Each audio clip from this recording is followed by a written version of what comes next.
Talking About My Generation, the podcast with Lee Scriven and Del Bromham.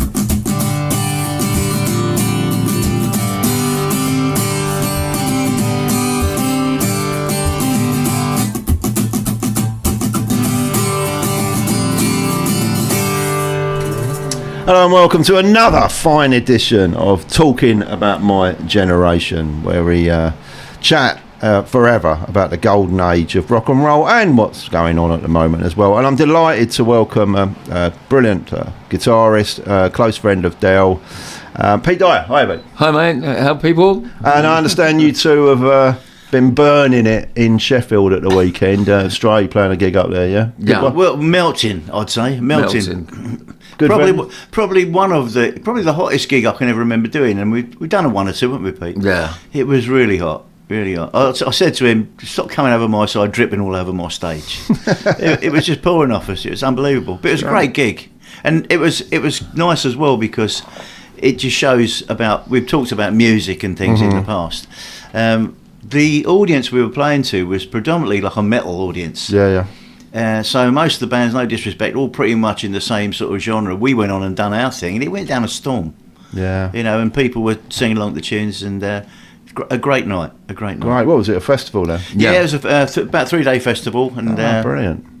We played our show, and it was great, really good. I remember when we came down from Butlins and went straight down into London to do the Live Evil, and when we walked in, it was all, you know, leather, long hair. All the bands that were on at the time were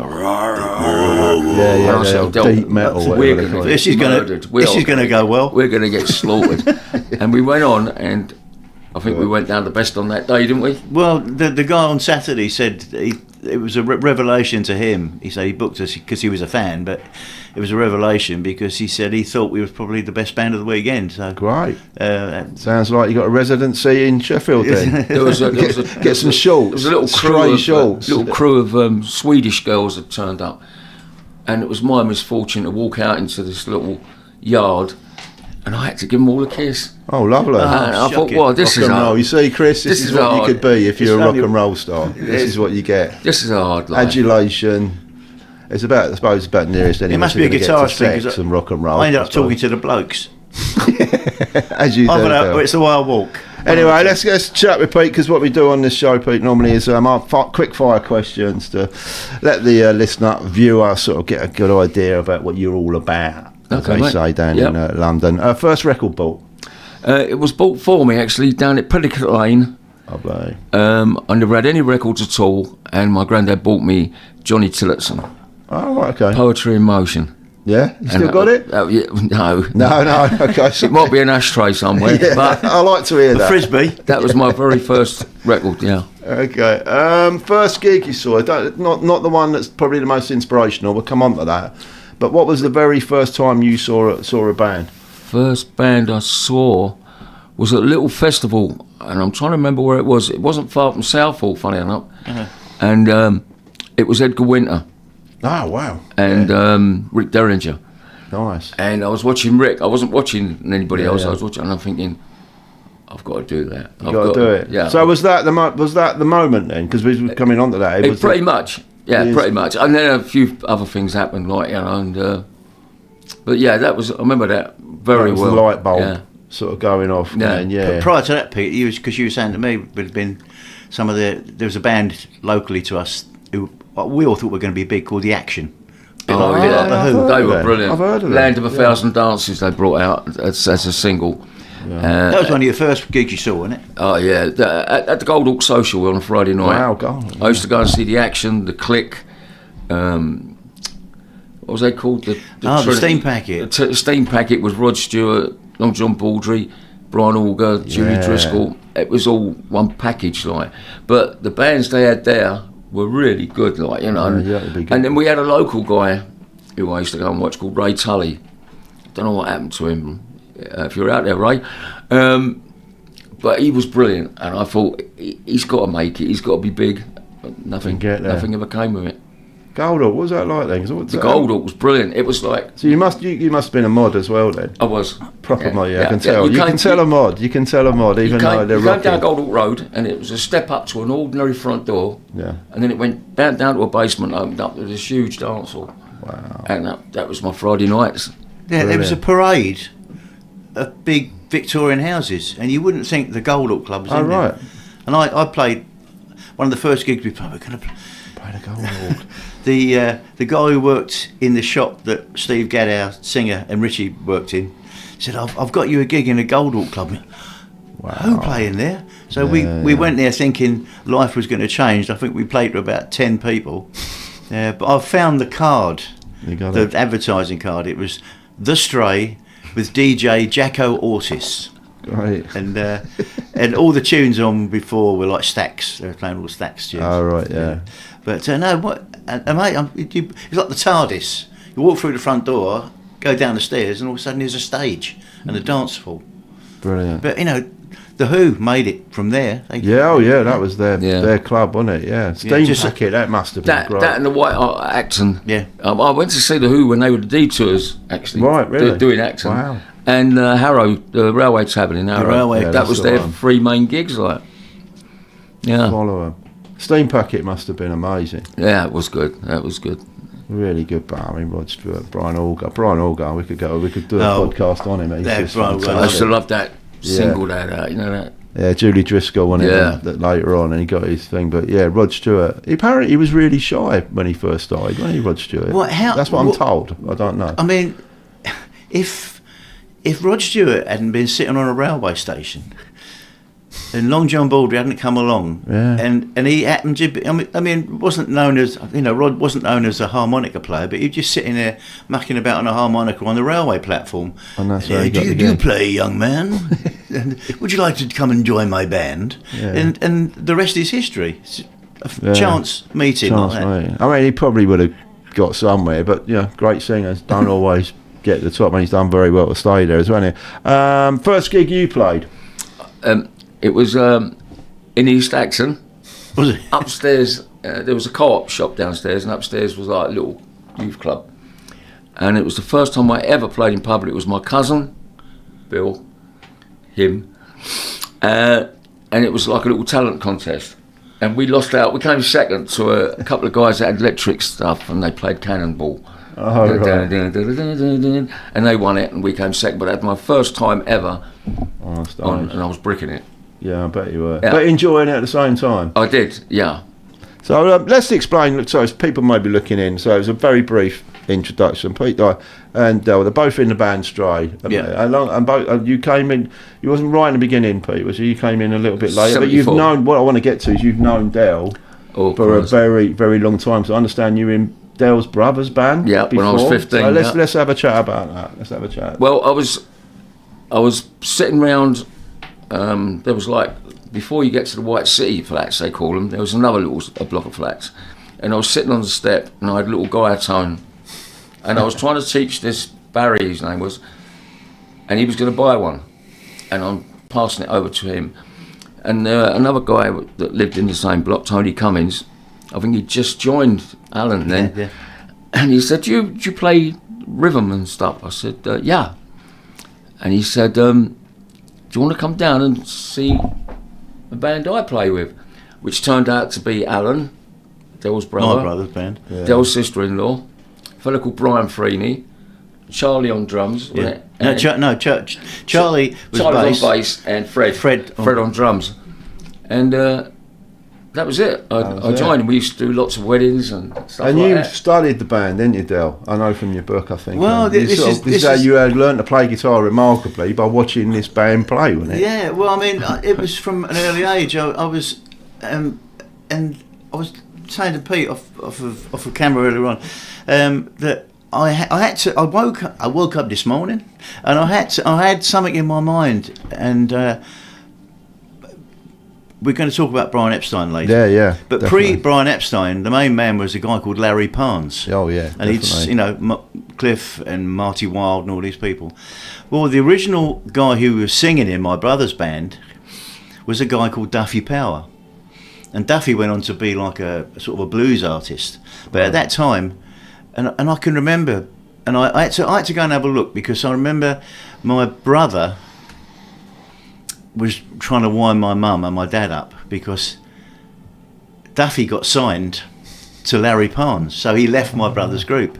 So my brother one day came home, he said, "This is Duffy's new record," and it was Conway Twitty, It's Only Make Believe. Right. And I thought, I was really young when it was, so I looked it up this morning, and that was 1959. Wow. So I was 7 years old then. Wow. And he didn't record, but his voice sounded very similar to that. Yeah. And I always remember Duffy with the big hair and all that. Yeah, but there always been music in my house. Yeah. For example, as a 7-year-old, my brother used to dump me on top of the sideboard, and I'd sit there and watch the various people who came through playing. And I didn't know it at the time, but I would have seen Pete, because Pete's a couple of years older than me. But you was just a kid yourself, weren't you? Yeah. Did you teach yourself, Pete? Was it the Burt I did. Whedon? No, in the day, oh or? no, I bought it and threw it straight away. No, the first thing that made me want to learn guitar was when Apache came out. Yeah. I was on holiday at the time, and I heard it on this old jukebox. Drove everybody mad that week, kept playing it. Got back home, bought it, and I said to my dad and my granddad at the time, I want one of them. Yeah. The salmon pink Fender, and they were dear. Well, you just nailed it, really. I'm going to talk about guitar solos, hopefully, if we get time and that, and sort of guitar solos that were better than the actual song as well. But talking about guitar heroes, Hank Marvin often gets overlooked, but you just proved that he was a real influence on British music. Well, it was on me, definitely on me. Yeah. I had to learn all the shadow stuff. Yeah. And I couldn't play a chord. I learned all the Just learned the lead. solo. I couldn't play a chord. But whereas now, you're much more of a rhythm round the guitarist. other way, yeah. Yeah, I want to talk about that as well. Me and Del, one rock star you could bring back. We both chose Steve Marriott because we felt that Steve hadn't sort of felt the love. Are you with us? Yeah, I'm in that club. You're with it, Yeah. I thought you might be after what we said there.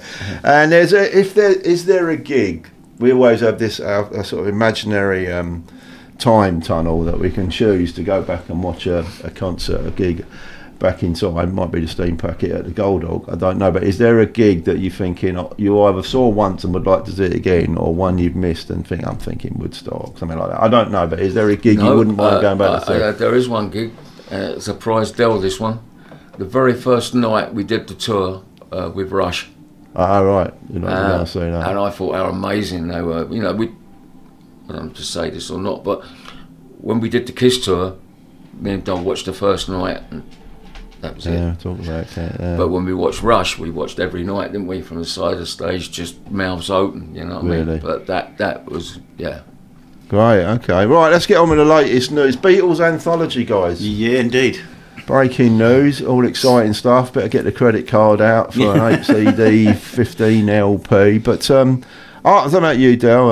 I'm generally quite excited because I think music, when you bring in something back, a bit like the Oasis, really, it was the right time it's the right time. Yeah. And I think if this had perhaps come out 10 years ago, previous, I think we're going to hang on. I mean, talk about milking a cow, whatever the right word is. I just think the timing's right, because I'm not so fussed about unreleased, demos and a new AI version of this, and I'm just more interested in actually watching the anthology again, because I haven't watched it since 1995. Yeah. And as we were saying before off air, what they had available, the producers of anthology at that time, was really just the original films.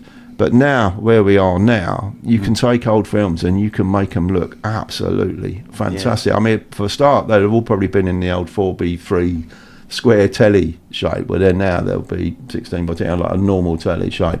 But just knowing the technology at hand. So I'm generally more excited about just watching the anthology again, and I understand there are now more films, and they've found some more rare films on more than the music, but I understand, you're both Beatles fans. How do you feel about it? Yeah, I'm such a Beatles fan, I'm just very interested to see what has been found. Yeah. Is you might know more than I do. Is Giles involved? Yeah, Giles Martin is doing it all. I mean, that guy must never sleep. I mean, well, yeah, this is. I mean, it's these are hard things to undertake. You know? I mean, the technology he must have at his fingertips now. Mm-hmm. I bet if George was alive, he'd think, I wish I had that. Yeah. But you know, it's interesting to. I'm interested to see, because just being a fan, you know. I got to say, when they did this new Mao, I think they call it, and shoot me down if I'm incorrect, which was like the groundbreaking thing in the film Get Back, where they really managed to really clean up all the film and clean up the recordings, where basically they can isolate instruments. So you've gone from an old mono recording where you've now got a multi-track. So you're gone. And I was really excited when I read that, thinking, my God, you know, Revolver's going to be amazing and all this. You know, like Ringo's drums. You know, being a drummer, you always want the drummers loud, and you being a guy, think, well, I bet they can really get the guitars up. And then, of course, when I bought it, it was like, okay, that's really clean and it's really good, but nothing really changed. And then I read an interview with Giles Martin, and he said that he could have done all that.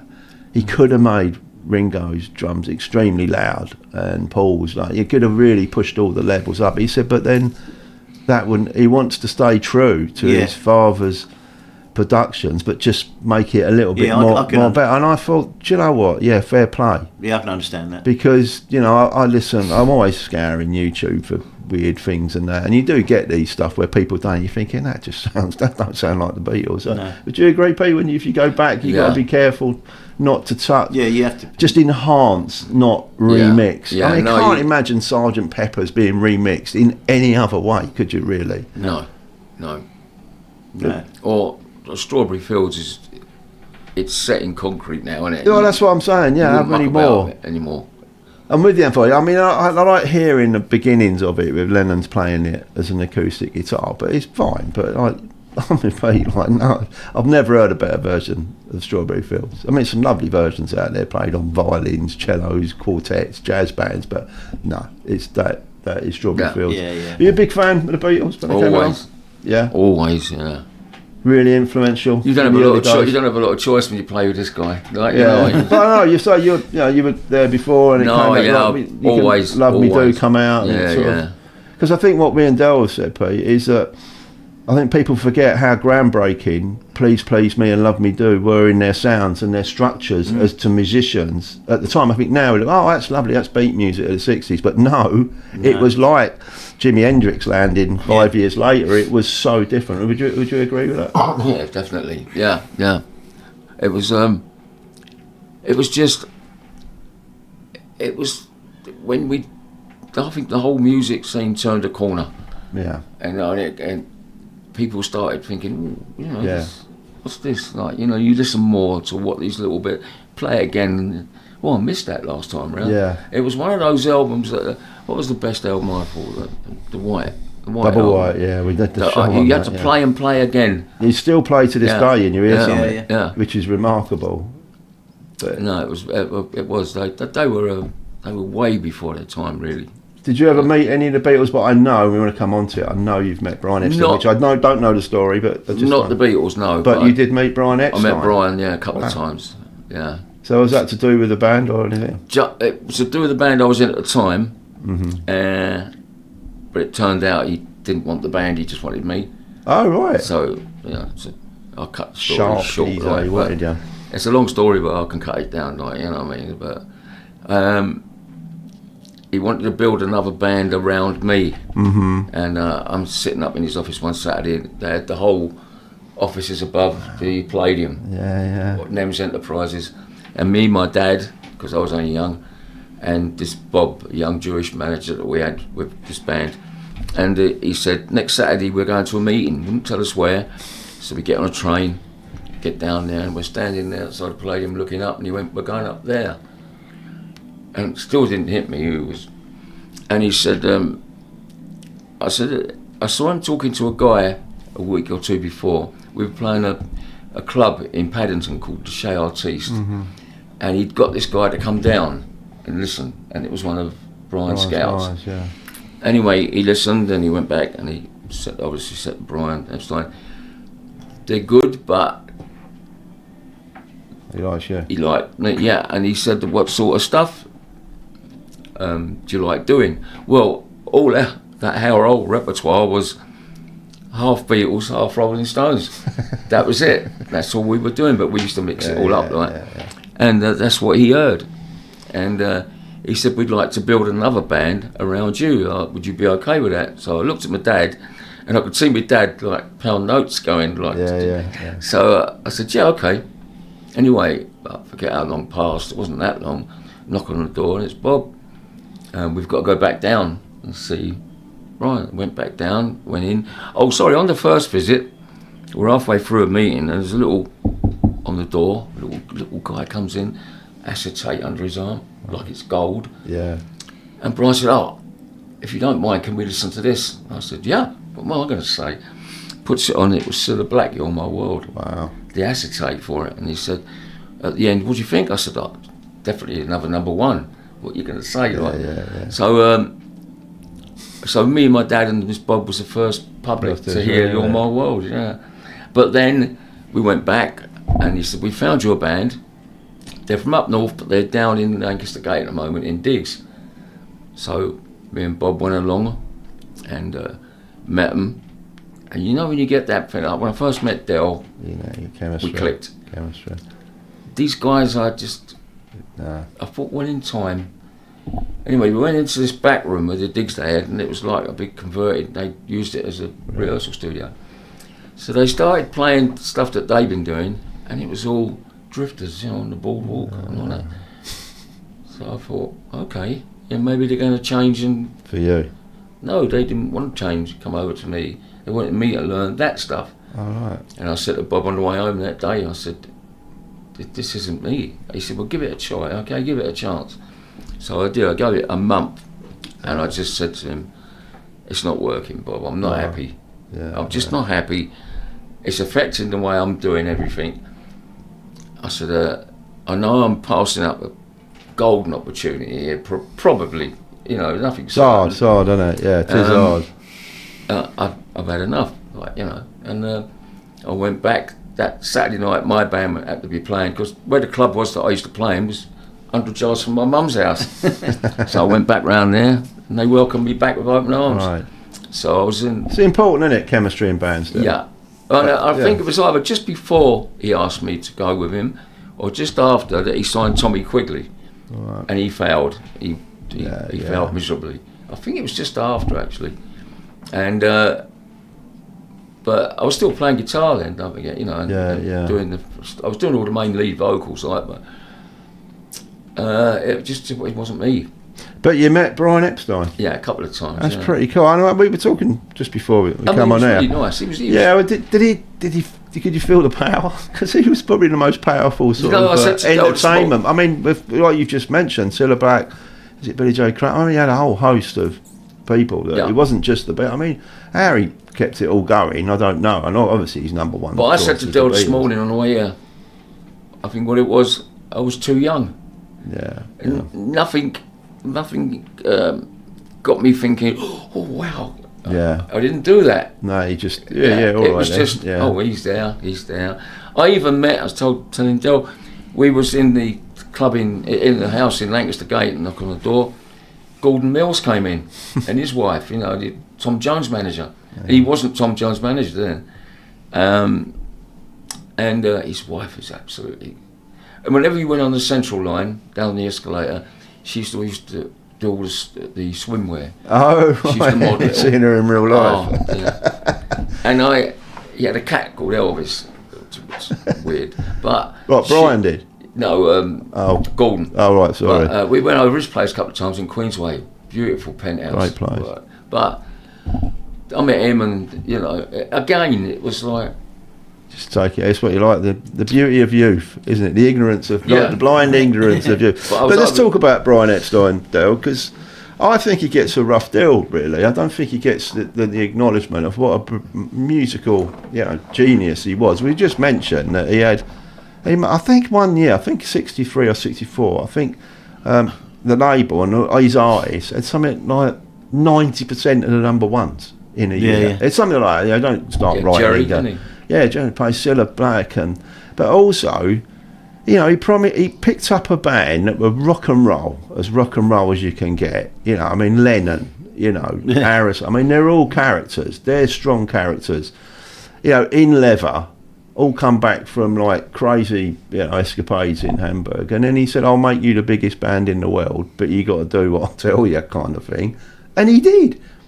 He did it. He did it. The Beatles didn't do that, did they? They did it in a way, but that first sort of 4 years, sort of 62 through to 66, he did make them the biggest band in the world. Yeah, he doesn't seem to get that kind of it was the Beatles. No, it was Brian Epstein. I really believe that. Are you on that side? I never thought about it until now, but because I don't think I've read anything about if John Lennon, for example, objected to removing his leather jacket and wearing suits, because the suit thing came really part of their image. I mean, oh God, yeah.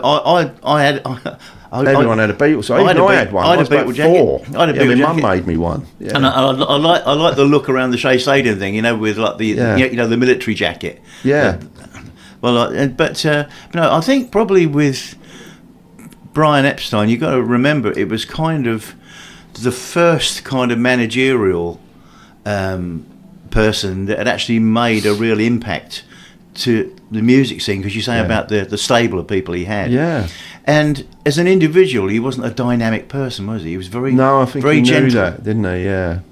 But he was businesslike. I mean, the Hollywood Bowl, he charged double what Frank Sinatra had charged. And at that time, Frank Sinatra was the biggest star in America. I didn't know that. No. So he wasn't. This is what I'm saying. A lot of people go, he didn't know what he was doing. No. No, he knew what he was doing. They made a lot of money playing live, the Beatles. Yeah. I mean, obviously with the tax situation in the country at that time, and not a great royalty rate, as you do when you get your first signing. But live, he looked after them. Yeah. And you got to remember, it's only Derek Taylor and Mal Evans. That was it.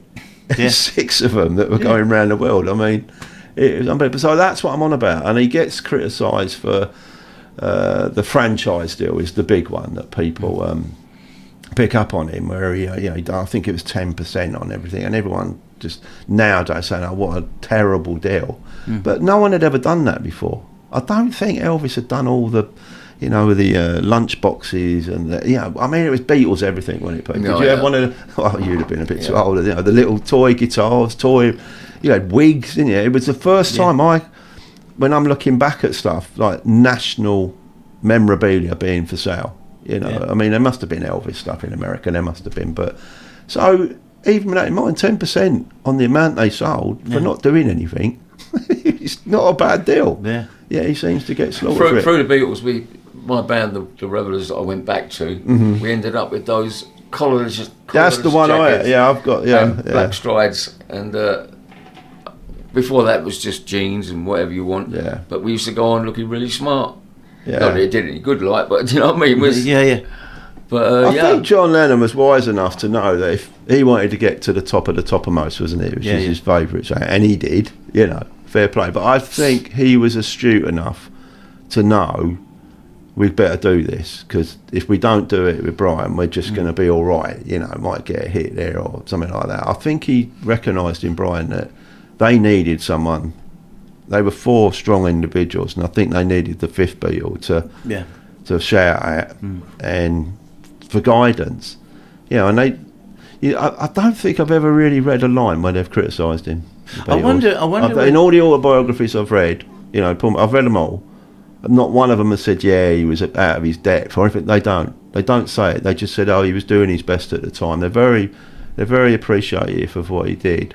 And it's a sad he died, but I think what came 3 years later, I think that would have killed him. If they'd have left him for Alan Klein, that would have been. The other thing is, I think I'm going back to you, Pete.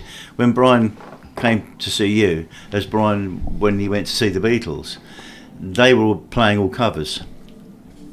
Yeah. So the other thing he would have discovered afterwards, between he and George Martin, which was another fortuitous meeting. Oh God! He couldn't write that script. These guys can write songs as well. Yeah. He's probably signed them up because of the way, the look, the attitude, and all that. But he got a bonus ball when he got him in the shit. Well, you wrote that. Yeah. And then, almost immediately, he was giving out songs to Billy J. Kramer, Jerry, Freddie, all these people, you know. And then it got to a point where, and I can remember, you know, I was a teenager at school, but the fascinating thing was you knew that all the bands, all the artists, not just bands, all the artists wanted to get the Beatles album before it came out so that they could choose a song and that would be their next hit record. So the Beatles were, before, you know, they was offering, it was like a platter. We got to do it, you know, and you had people like the Bachelors covering Michelle. Marmalade when it later on. And you know, exactly right. But everyone wanted that Beatles album before it came out so they could lift the song themselves. Get it? Badfinger, you know, stuff like that. Yeah, fascinating time, fascinating. We were talking about Mal and digital re-recordings. You guys are both in the band.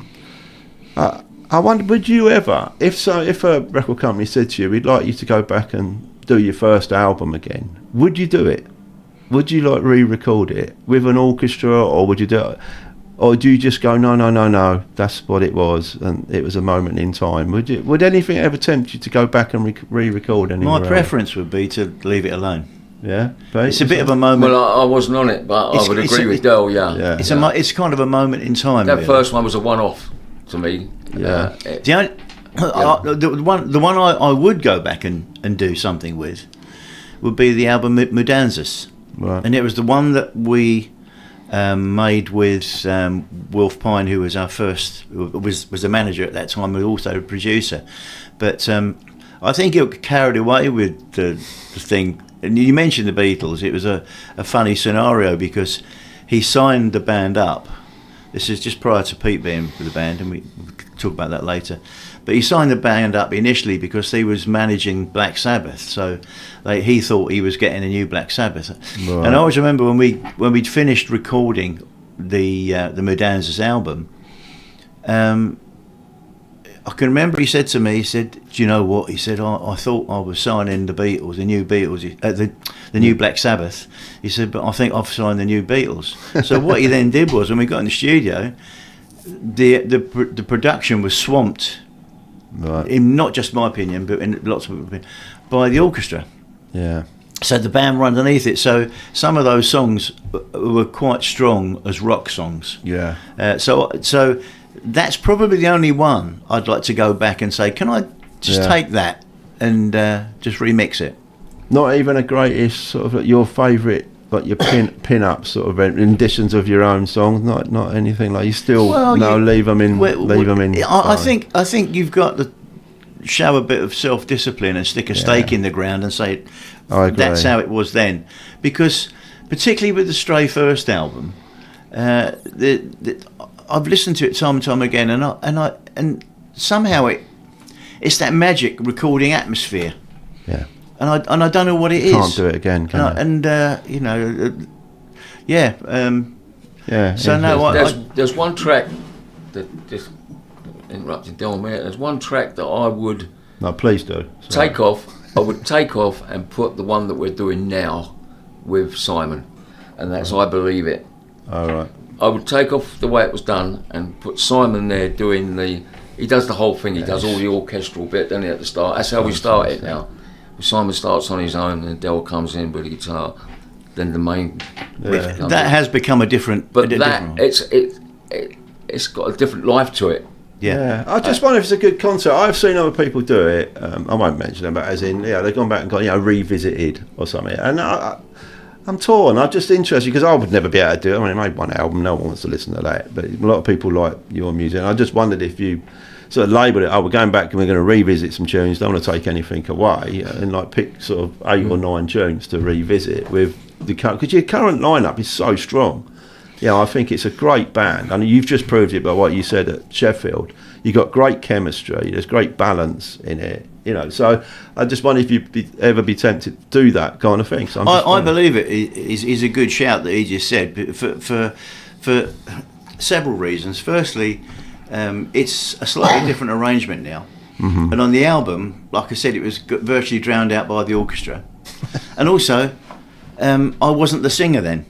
Oh right. So it now sounds a different tune, got a different feel. and I think that would probably be a good one to reintroduce in the modern format, because it's one of those songs, it's got a catchy hook to it, and people do catch up on it. But yeah, that's about it really for that. Yeah. Okay, another subject. What keeps you going?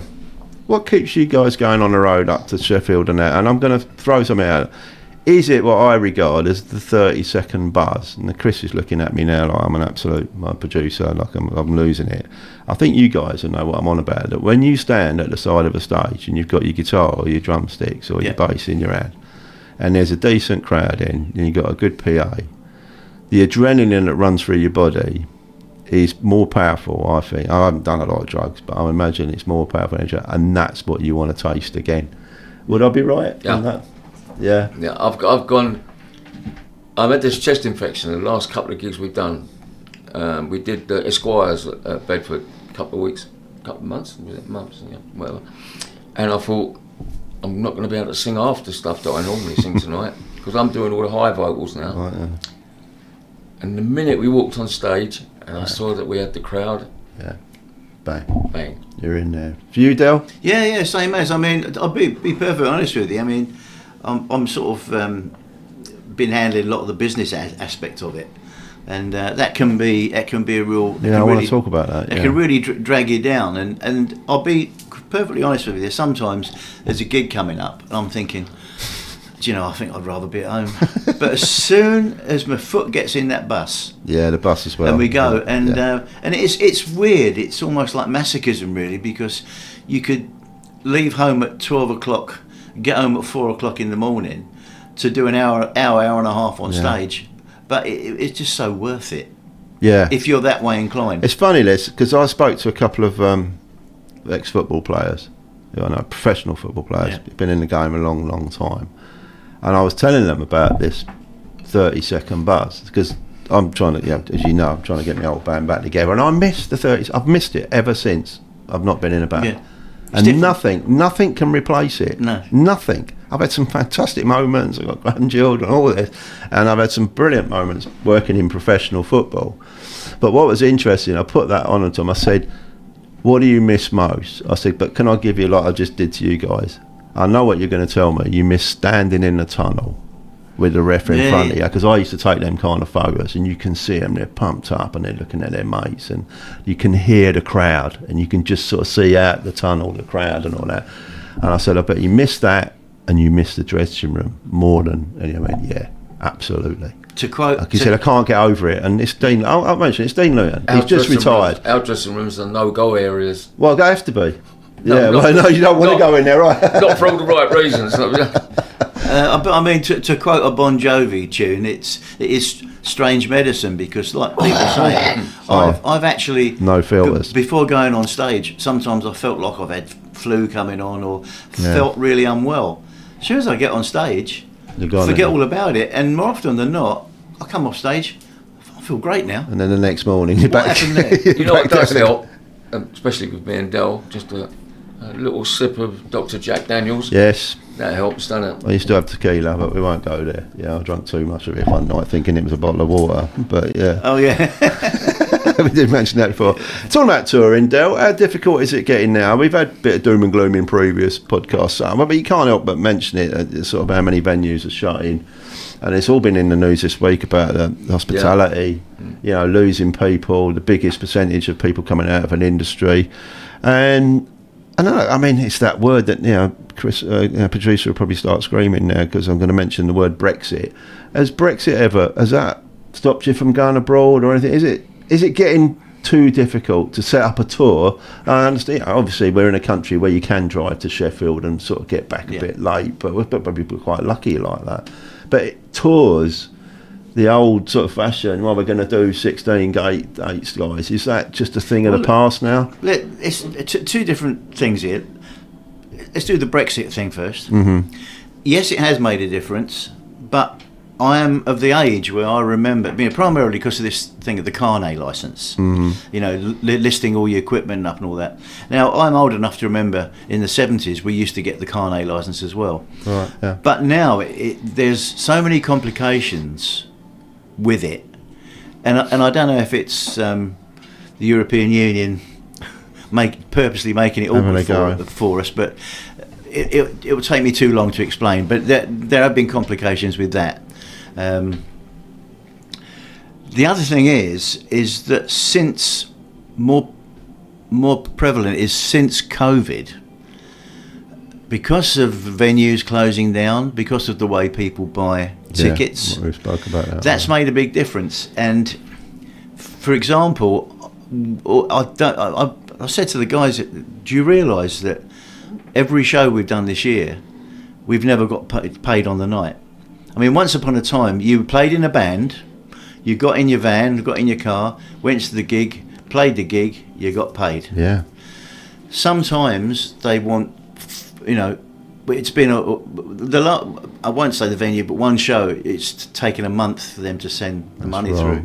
Now, if you bear in mind, as I was saying to the guys, if we did 5 shows on the trot, and there's 6 or 7 of us travel, so we need the fuel to get up there, 3 hotel rooms, then the fuel to get to the next gig, and the hotel rooms. So 5. So basically, you have to take a loan out to go on tour. Well, right? it's like And then you get the money. I was a bit Chuck Berry in my time. You know what I'm going to say about that, don't you? Well, I met him in the Blue Ball once. Yeah, well, I actually did. But anyway, Chuck Berry, for the listener, he wouldn't go on stage unless he got the money in a briefcase. Now, when you got 18 people in a band and you paid out for a coach, and I used to do it. I used to just say, well, no, we're not going on until we get paid. That's how I used to do it. I just fell on it. I mean, I got over that stage of being grateful for playing on a stage, and I'd say, like you, I was paying for the coach and paying. I mean, it wasn't a lot of money, but yeah, I did that. But the other thing is, let me finish the story because it's quite funny. I did come unstuck with that once when I went to Holyrood Festival, and it was massive. I mean, they're talking 20,000-30,000 with the old collective anyway. And if Dale will remember, we used to sort of mimic the Blues Brothers. We had this suitcase. That's where the money was. Anyway, we used to come on and get some. I used to get a cigarette out of it, and the other thing used to get a joint out of it, and that was to sort of break the ice and we'd light a cigarette. But of course, I opened it up, and it was really windy, and the money started coming out of the bag. So I had to jump off the stage and get like these tenors, and people picking up fivers. It didn't work out, so that was one gig where I wish I hadn't got paid in advance. So you met Chuck Berry, cool. Yeah, tell me. In the blue, of all places, in the Blue Ball, Watford Gap service station, and he was over here touring, and there's me and it was our singer Steve Gadd. We got our trays, and remember you to go pick your tray up and go slide it along the thing, and looked in front, and there's Chuck Berry and his daughter in front of us, and Steve's going, Chuck Berry. You don't expect to see Chuck Berry in the Blue Ball services. No, you don't. Yeah, well, yeah, it must have. What a great guy. Just going back to the touring, the touring bit. The other thing is, finally, is that a lot of bands on the circuit are making it difficult for other bands because of the amount of venues that are closing down. Consequently, the promoters won't pay you the same money that perhaps we used to get because that's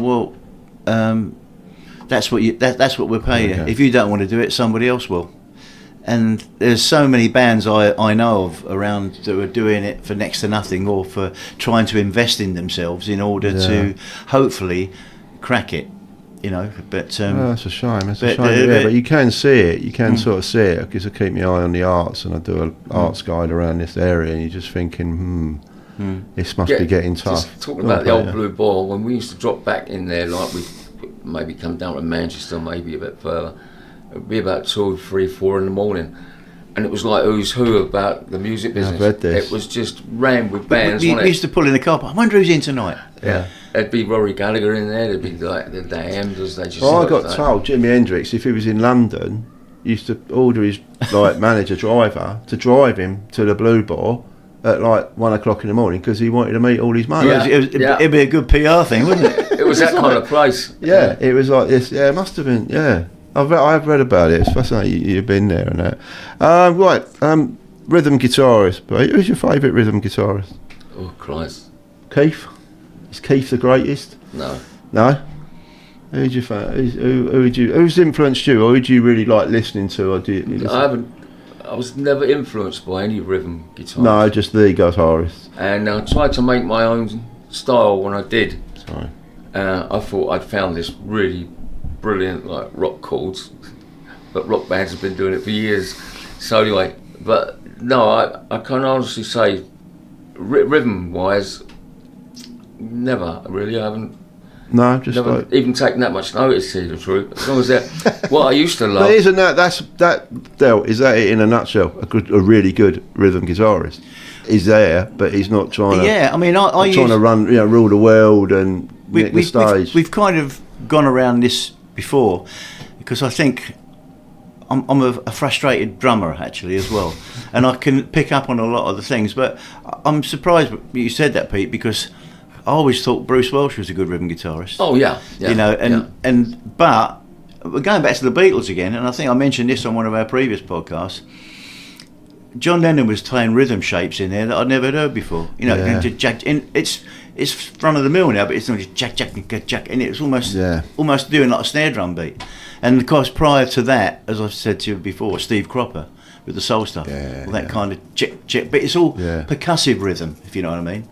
Do you think that's because of the clubs at the time? You're playing Hamburg style clubs, and back in the caverns and all that. And long sets.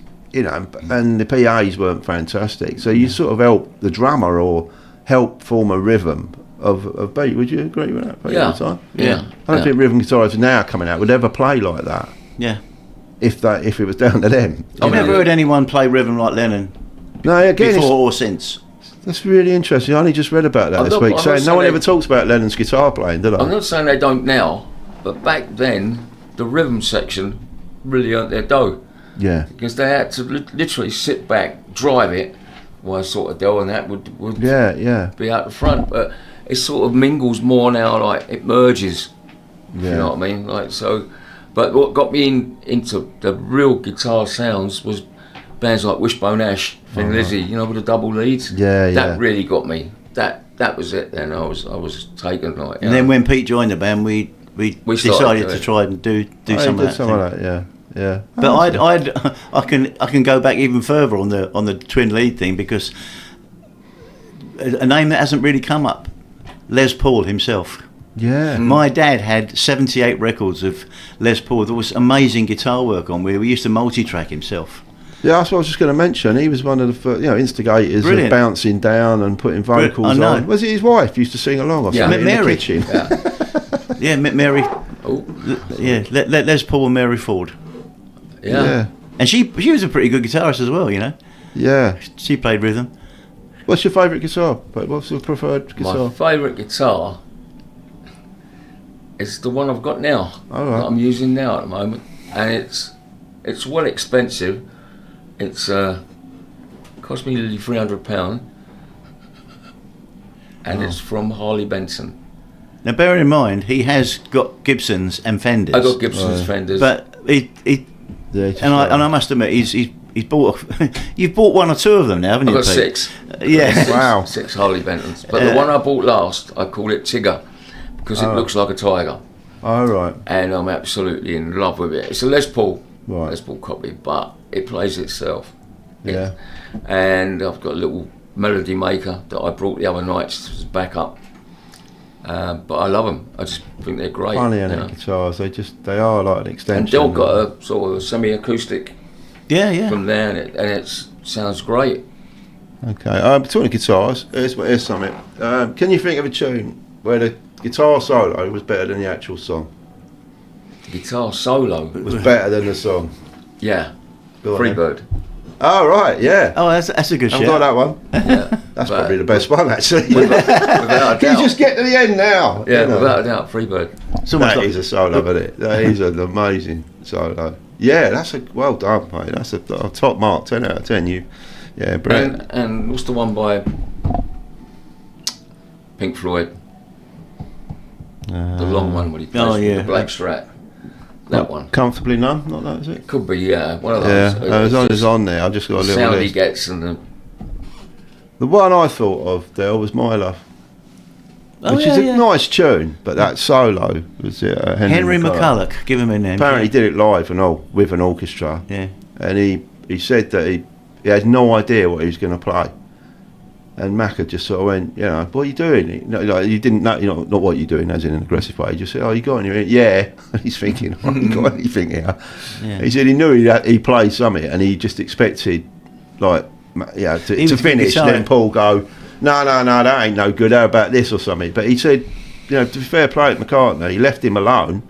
Didn't he gets this sort of reputation, doesn't he, with the Get Back film? George, I want you to play it like this and all. But he said in there he didn't ever do that to him. He just because he knew he was a great guitarist, which he was. So he's got this great record just of a band all playing live, and it was really well written. Thinking, oh my God, that must have been frightening. But as you two might say, that otherness takes over, and he just lost in the melody. And just pulled it out of the bag, and he said the whole orchestra and Macca, everyone just stopped at the end and just like he got a massive round of applause. And it was a really good article. I think it was in the Times, and I thought, fair play. It's been we've got Del and myself, we've got to get our heads around. We've got to bring back a load of old stuff because we're doing this thing with, I don't know if Del's told you, with Steve Harris. Oh, right. And no. We've got 5 nights sold out in London. Oh, wow. So we're going to have a different... Where's that then? Where's that at? The Cart and Horses, where they started off. Oh, brilliant. Where Maiden started off. But we need to have at least 4 or 5 different tunes every night in there. Yeah. So we've had a few suggestions put in, like, the older stuff, but that's our next sort of... Yeah, it is, isn't it? Yeah, we aren't short of material, that's something. The other one I was thinking of was The End. The Beatles. Oh, yeah. Paris Lennon, I've been told. Yeah. Everyone's shooting me down. It is, yeah. Paris Lennon. It is Lennon. I always thought it was George Harrison. Yeah, it's one of the ones he did play lead on. It's great, isn't it? It's a proper rock and roll solo. And the other one, I mean, it was I Want You, She's So Heavy. Yeah. Your Blues. Yeah. He's lead on those. Yeah, they are good, aren't they? Yeah. Again, that's like weird Lennon, isn't it? You just sort of love him. He's such a big personality, big character, but you sort of overlook on it. Great guitar solos. There you go. If you say you listen to guitar solos, any of your favourites in there? I've got a few here that I've put down. Eddie Van Halen, Beat It, which I just haven't my company, but that is like that's solo. Eddie Van would be up there without a doubt. As I say, the guys out of Leonard Skinner. Don Felder, Joe Walsh, Hotel California, that duel. Yeah. That's one you don't get tired of. He's one of my heroes, Joe Walsh. Yeah, great. I liked him way back, James Gang and all that, Is there a solo you've ever listened to, Del? I'm really been impressed, but you can't get near? Because you're some guitarist. There's some that you think, oh no, but but we've impressed you so much that you'll leave it alone, kind of thing. Yeah, well, I've said before, Jeff Beck was my favourite. I mean, going way back to the 60s, what really changed me, I think, on a lead guitar bit was when Shapes of Things came out. And that solo in Shapes of Things. And of course that made me interested. And a bit like The Sweet, you could buy a Yardbirds record and see what's on the other side. Yeah. You got, and then he brought out Hi Ho Silver Lining, which he hated, but you turn it over, you got Beck's Bolero on the other side. Yeah. But I mean, guitar-wise, I think anyone who plays guitar should, if they haven't got it already, get Jeff Beck at Ronnie Scott's. Yes. There's some fantastic guitar playing on there, and it just shows you how you can make something look simple. Yeah. I mean, I've looked at a few of the songs on there, and I know there've been some people going out there doing like tributes to Jeff Beck, but that's something else. I'd leave it alone. I wouldn't do it personally. Yeah. Because I might be able to play the notes, but it's not necessarily all about the notes. No, it's about the feel. I mean, Eric Clapton said of Jeff once, I don't know how he does it. He's got mechanic's fingers. But no, it's there's 2 or 3 tunes that are on there which I just think are fantastic guitar playing. That's on YouTube, isn't it? If people want to watch it, there's bits and bobs. I don't think it's in its entirety, but no, I've got the DVD at home. Oh, you can get the DVD. Yeah, it's great. Oh, well, there you go. Yeah, get the DVD. I've always thought, and you can shoot me down here, the greatest pop guitar solo belongs to the Carpenters. Yes. Goodbye to no. love. Goodbye to love. Yeah. Goodbye to love. I teased that on a radio show once. Everyone writing in, Stairway, whatever. That might be better than the song, but I mean they kind of parallels. Really, It's not a bad song, No. but that is some solo. That solo's great. I said, I can't go And there's another one. Anthony Patello song. Again, he was in the band. Okay. Actually, in the band. I'll chuck another one in then. Yeah. Isley Brothers, the album version. Who's that lady? Yeah. That's a good Ernie Isley on that. That is a good one. And I think a lot of people's favourite, and let's see if it's yours, Reading in the Years. Yes, yeah. Apparently it's Jimmy Page's and Steve Jones, the Sex Pistols. Yeah. Favourite. And Session Man, just comes in, it's his like 25 quid. Yeah. And apparently he just heard it once, did it, and that was it. Yeah. And I went, that'll do. So, they don't need to touch that again. Anything else? No, fine. And then it becomes one of the greatest guitar, Yeah, it's great. Who'd be a session man? Would you be able to handle that? I suppose you just get paid for the job and that's it, It sometimes you have to. Sometimes you have to. It's a game of chance, really. And if you're really into the song you're recording, that gives you a little bit of inspiration. So I always think of Herbie Flowers, obviously probably one of the most famous sort of £15. We got £30 apparently because the reason everyone goes, it's so clever playing a double bass and a bass guitar on Walk on the Wild Side. People, Lou Reed, he called him. He was really close friends with David Bowie, and they called him in as the session man, which he used him a lot. And they didn't have the bass line; they just played the song on an acoustic, and he came up with that bass line. And then he thought cleverly as a session man, he sort of suggested, I wouldn't mind doubling it up with either way round. I think he played it on the double bass first, and then said, I'll tell you what will make it really good if I put the electric on, because he knew in the back of his mind he'd get a double fee. I think it's. So he said, I think it'd be 33 quid. Yeah, something like that. And but great, Herbie, what he said, as in, he never had any, bad feelings about it, because he said as soon as that record came out, his diary was just like, that was it. Well, he just worked solid for the next 10, 15, 20 years, just off the back of that song, and everybody loved him for it. Well, you got the other thing is, I was only thinking about this morning actually, because I'm I said about drums, I'm also a very frustrated bass player. Right. And it was when McCartney came along, I was actually thinking, well, maybe I should change the bass. Yeah. But not so much McCartney, but if you look at the two main players on Motown, James Jameson and Carol Kay. Yeah. When they went in, Carol Kay wasn't even a bass player. She got her first bass gig because the bass player didn't turn up, and the bloke. She was a working housewife, and the producer phoned her up and said, "We need a bass player. Can you play bass?" And she said yes. She went and borrowed a bass. Didn't know what she was playing. And the same with James Jameson, given the track, and you play along with it. Yeah. So all those great lines came from them. River Deep Mountain High is Carol Kay. Yeah. It's amazing. Yeah. We're stepping into another podcast here because I want to invite Colin Kempster down, your bass player, and we're going to talk about bass lines and bass players. But it's been a pleasure, Pete, talking to you. Thanks for coming in and seeing us. Any gigs on the horizon, guys? Anyone should look out for Australia in the next couple of weeks, months? The Neen Valley Festival. Oh, lovely. It's a 3-day festival, not this weekend, next Saturday weekend week. afterwards. Friday week. And then we've got lots of shows coming up. We've got to run towards the end of the year. Yeah, you were saying. We ain't going to be home. We're going to be good to our wives. We won't be home. Oh, lovely. They'll be very, very happy. Very happy. Looking forward to it. And hopefully you get paid on the night. None of this months later. I think it's unlikely. We won't hold our breath on that one. I should be reporting to my bank manager. If only you could be like Oasis and have it all in advance, a year before the gig, which is another subject we might talk about one day. I don't think any of us have been paid in advance for a gig. That's a weird scenario. But thanks for listening. I won't say it's been emotional, just been entertaining. We'll see you again. See ya. Bye.